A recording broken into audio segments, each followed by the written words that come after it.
Okay, guys, it's Liddell Ch.13, Across the Ocean, page 147. I'm in my phone. Is the whole world at war? Florence Liddell asked her husband as they sat on the doorstep of her parents' home in Toronto, Canada. It certainly seems like it, replied Eric, reaching to put his arm around his wife. They both looked down at their two little daughters, playing happily in their grandmother's garden. Eric sighed deeply. He had arrived in Canada just in time to hear the worst possible news. On September 3rd, 1939, Britain and France had declared war on Germany, starting what would become the Second World War. 7 days later, Canada also declared war on Germany. It felt to Eric, as he sat on the doorstep in the hot afternoon sun, that his whole life had been punctuated by war. The Boxer Rebellion was in progress when he was born.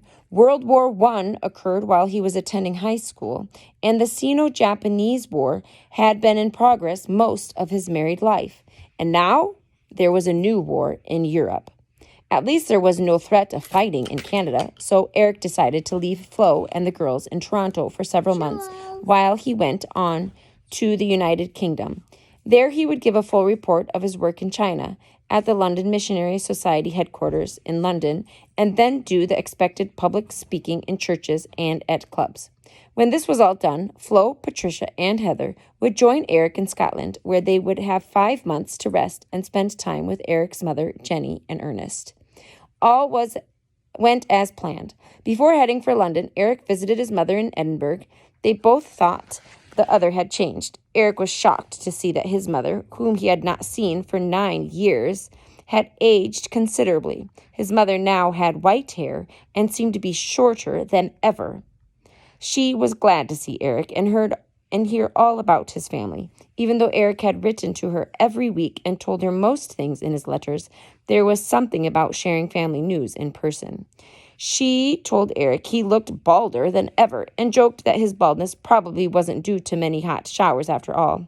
She also said that he was quieter than he had been on his last furlough. After she had heard some of the things he had experienced in Xiaoqing, she understood why. Living in a war zone was very sobering. She herself had lived through the ravages of the Boxer Rebellion in China. The time passed quickly for Eric. He was just as popular as ever, but the crowds that gathered to hear him speak as he toured Scotland, England, and Wales behaved differently from those of 9 years before.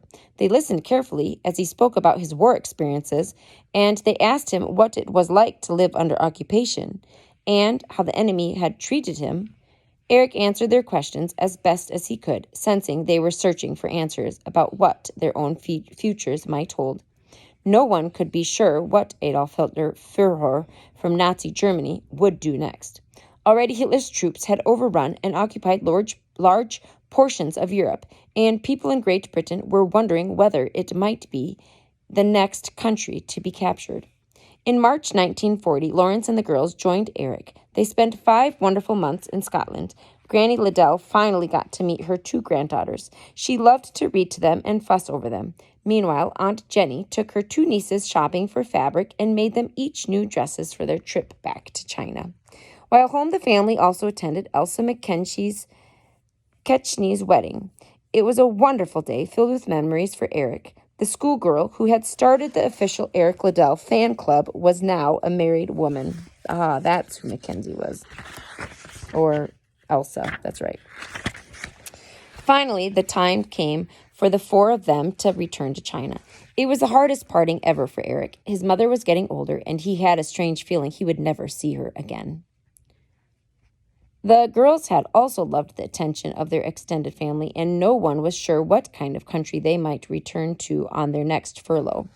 To return to China, the Liddells planned to sail across the Atlantic Ocean to Nova Scotia, Canada, then take a train to Toronto to say goodbye to Flo's parents. From there, they would continue on by train across Canada to the Pacific coast, where they would board another ship for the trip across the Pacific Ocean to China.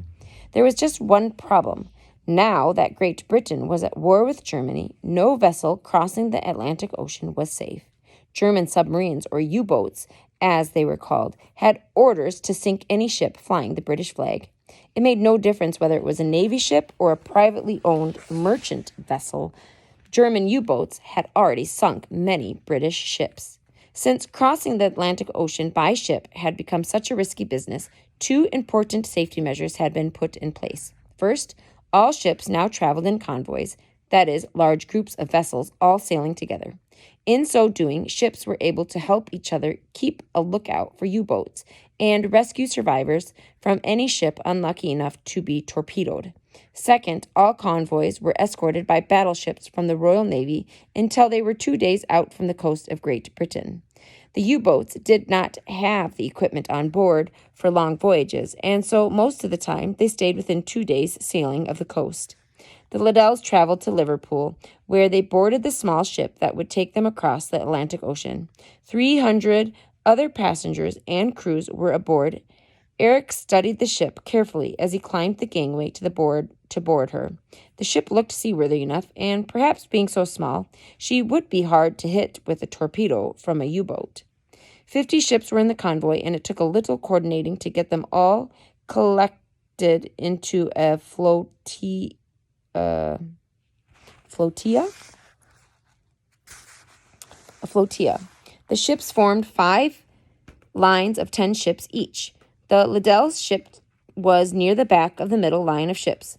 In formation, the ships all sailed through the Irish Sea, around the south coast of Ireland, and out into the Atlantic. Their escort at Royal Navy warships steamed along beside the 2 outside rows of ships. As they sat outside after dinner on their first night, Eric marveled at how strange it was to be sailing in a convoy. Every time he'd made a trip on a ship before, the vessel had been sailing alone on a large ocean. On several occasions, Eric had completed an entire voyage without seeing another ship. But now, here, he was on a ship surrounded by many other ships.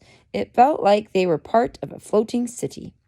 Eric and Flo had just finished tucking the girls into their bunks that night when they felt an enormous jolt, and the whole ship shuddered. Eric told Flo to stay with the girls while he sprinted up to the deck to see what had happened, although he already had a good idea. The deck was swarming with passengers, all asking the same question. Eventually, they gathered in the dining room where the first officer joined them. The officer announced that the captain was sure that the ship had been struck by a torpedo, but for some reason, the weapon had not exploded. The captain did not think it had done any structural damage to the ship, but they had gone to red alert just in case. All of the ships in the convoy were going to start zigzagging maneuvers. Eric knew that ships under attack zigzagged to make them harder targets. He raced below deck to tell Flo the news. Nothing further happened that night, but 2 mornings later, they awoke to bad news. One of the ships at the back of the convoy had been sunk during the night. Later that morning, everyone aboard watched quietly as Royal Navy warships that had escorted them out into the Atlantic Ocean left the convoy and headed back towards England. They were now 49 ships, alone in a hostile ocean.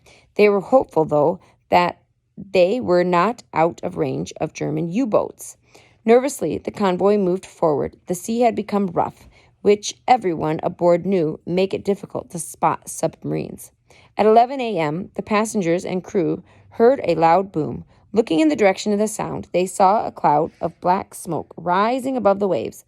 The ship's horn began to sound, and everyone on deck knew what the signal meant. The passengers hurried to grab their life jackets.